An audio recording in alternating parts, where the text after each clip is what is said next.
The Old Point Comfort dock jutted out into the water directly in front of the Chamberlain Hotel at Fort Monroe in Hampton. At 7:30 in the evening, you could board the steamer, City of Norfolk, have dinner, gamble, get a good night's sleep in a comfortable stateroom, and be in Baltimore at 6:30 the next morning. I remember the dining salon was looked like it might have come from an old hotel. It was nicely appointed, very clean, good waiters, and the food was quite good. It was an experience, and one prolonged one because nobody was in a hurry. It was a sentimental journey in a bit of a way, but it was also a fun thing for us. We just did it to say, we've done it. One ship of the Old Bay Line was to find a permanent place in history. Back in 1927, the flagship of the line joined the fleet. Named for the president of the line, the President Warfield was 320 feet long and considered quite luxurious for a bay steamer. Passengers slept in 171 staterooms trimmed in ivory and gold. The pride of the line faithfully steamed the bay for 14 years. Then the war in Europe changed all that. In 1941, the United States War Shipping Administration took over the Warfield and prepared it for duty of a different sort. Her luxurious staterooms were torn out. The open decks where passengers used to watch the bay slip by were boxed in, and the once pristine white ship wore a heavy coat of gray paint. She was turned over to the British Ministry of War Transport, and for 2 years she shuttled soldiers across the Channel from England to the French beaches at Normandy. Tired and falling into disrepair by the end of the war, the President Warfield was anchored up the river with the rest of the idle fleet. But she was not to be idle for long. After World War II was over and we had liberated all those concentration camps, it became obvious to the liberating armies, both ours, the British, the Russians, that one hell of a Holocaust had taken place. Nobody really believed it until that time. And what people don't remember is that after the war was indeed over and the camps were opened, all the people who survived, had not yet been killed by Hitler, were allowed to go, except the Jews. The Germans said, look, we don't have enough houses left after you guys have bombed us into smithereens to house our own Germans. We sure don't have enough for the Jews. They had no place to go. Nobody wanted them. But a few thought they would strike out on their own, and where they were striking out for? Palestine. Richmond businessman Jack Bernstein was sympathetic to the plight of the Jews and set about to secure the transportation they needed to get out of Europe and into Palestine.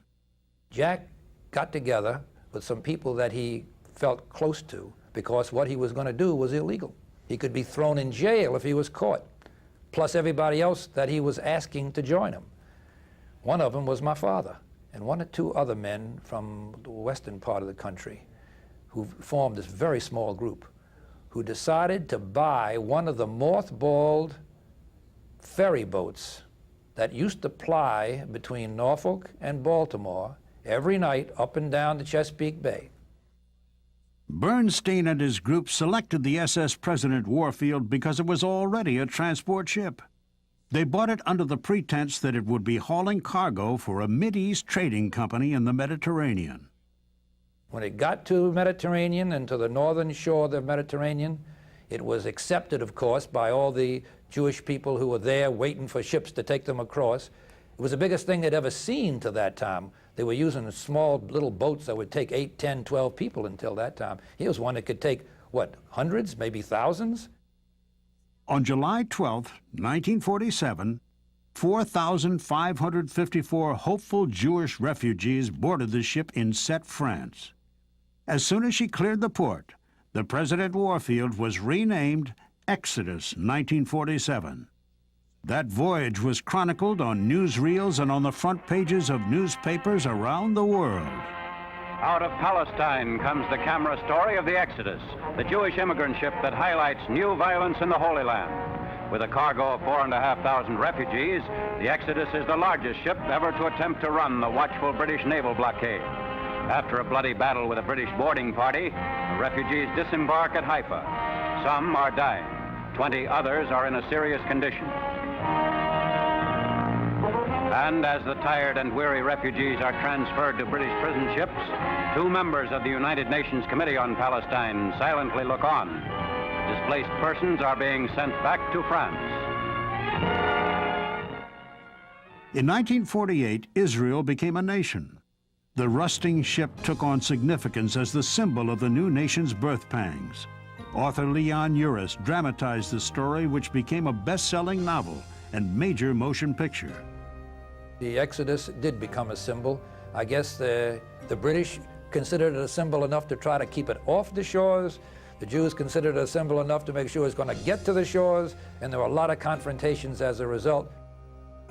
Finally, on August 26, 1952, after sitting in the harbor of Haifa, Israel for 4 years, the pride of the old Bay Line, the heroic ship Exodus 1947, caught fire and burned to the waterline.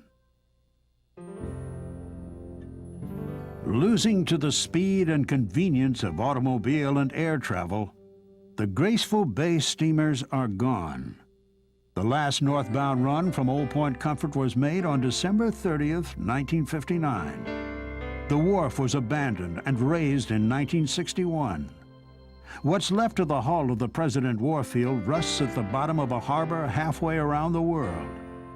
The steamer City of Norfolk was sold for scrap, closing the final chapter of the long and colorful era of the overnight passenger steamers on the Chesapeake Bay.